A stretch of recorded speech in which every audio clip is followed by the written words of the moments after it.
programs, also known as emissions trading, is a market-based approach to dealing with pollution. There are two main methods whereby the government can deal with pollution. First, a command and control method, and second, an allowance method. Under the command and control method, the government prohibits a company from polluting the environment over a certain amount and will penalize that company, either through fines, taxes, or otherwise, if it does not comply with that regulation. In contrast, with an allowance method, the government sets a pollution cap, meaning a ceiling on how much pollution there can be in the environment as a whole, and gives each company a certain number of credits that will allow that company to pollute based on the cap. Then everyone is allowed to buy and trade those credits among themselves, depending on how much they actually need. A company will only be penalized by the government if it pollutes over the number of credits that it holds in its name, either the credits that it received from the government or the credits that it bought in the market. Let's walk through an example of how cap and trade programs work. Let's assume that the government sets a cap of 100 tons of carbon emissions within a year.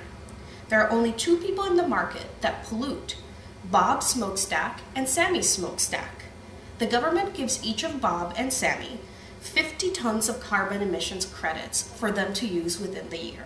The problem right now, though, is that Bob actually uses 60 tons of carbon emissions each year.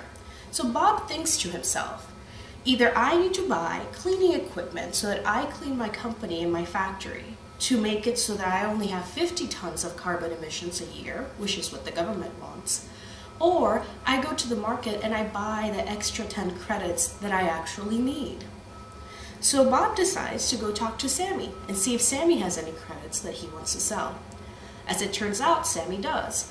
Sammy actually only uses 40 tons of carbon emissions each year, which means that he has 10 credits left over to sell from what he got from the government. So Sammy decides to sell his credits to Bob. Bob is happy because he can keep making 60 tons of carbon emissions a year without being penalized by the government. Sammy is happy because he keeps his 40 tons of carbon emissions and made money by selling the 10 credits he didn't need, and the government is happy because carbon emissions stayed below the 100-ton cap. Cap and trade programs can be used for a variety of pollutants, including carbon emissions, acid rain, and others. Depending on the pollutant, cap and trade programs can also be implemented at a local level, like the Illinois Emissions Reduction Market System, at a national level, like the Acid Rain program in the Clean Air Act of the United States, or at an international level, like the Kyoto Protocol. Cap and trade programs are not a perfect solution to solving the pollution problem, but they definitely are a way for the government to try to help the environment while allowing the market to regulate itself through credits trading.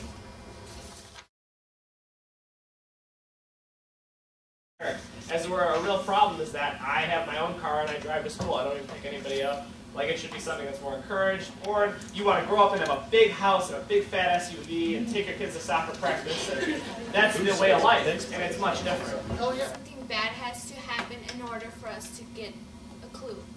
You know, because, you know, let's prevent something, but nobody really takes it as serious until, like, something, I don't know, happens. You know? It's just that we already set on this standard of living that we need huge trucks, we need anything that makes us feel like comfortable. We need luxury. It's in the sense that we just don't feel like we need to change the status quo. Out of everyone here, I'm pretty sure everyone's already taken to know that, yeah, global warming's bad, but probably within a month, everyone's going to forget it. It's just something that we just need to concentrate on more instead of just saying we're going to do something, but then forgetting about it. And in a time of economic crisis, tackling and throwing money towards global warming efforts, right, to reduce emissions and those kinds of things, maybe shouldn't or is not going to be our top priority.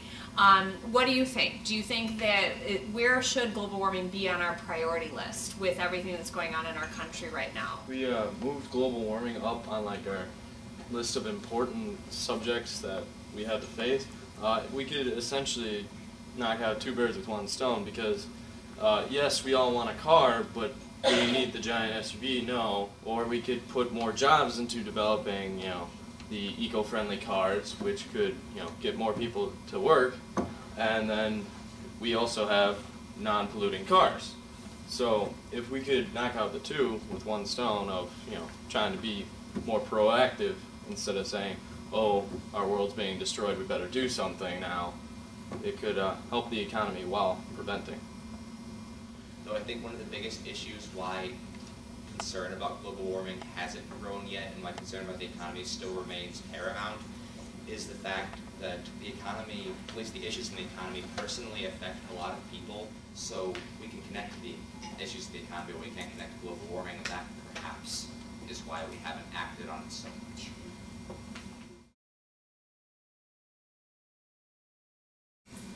I'm kind of in the middle between it because I feel like there's a lot of pros and a lot of cons towards it.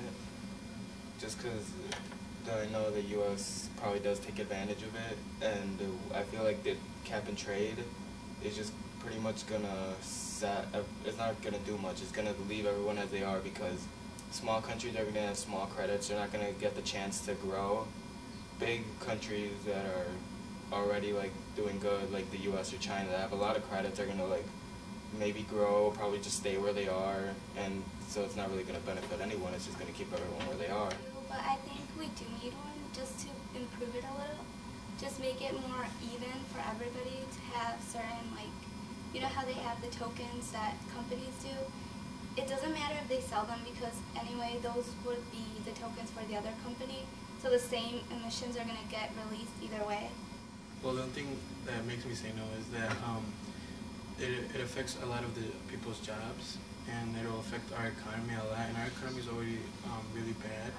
So I think we need to kind of fix that first, our economy. I agree with Kenny that I don't really think that it would work because if there's room for corruption or if there's a loophole, somebody will find it and take advantage of it.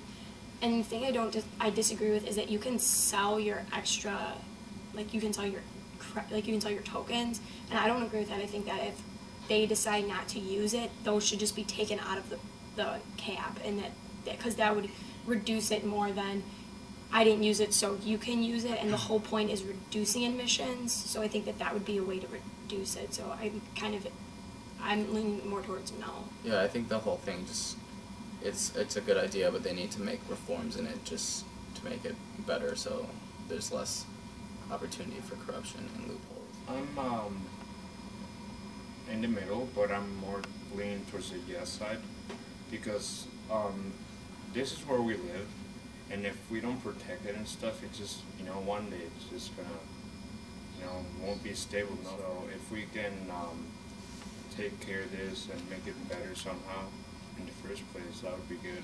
And then as we do that, the economy wouldn't be as good as my peers said, but with time, I think it would get better. It does what it intends to, which is, sets a limit of emissions and keeps it that way. Since, you can't go other than that or else you get taxed or fined or something like that. So, I mean, that's one good thing. But then there's a bunch of the negatives, which, companies can just trade and sell and, credits, and then they can just pollute as much as they want. Also, countries that are developed they usually have more credits because they have a bigger industry. If you see everything as a global community, big nations such as the United States and China, they get more credits, they get to pollute more, while, maybe not, they're not as hurt as much as some other small country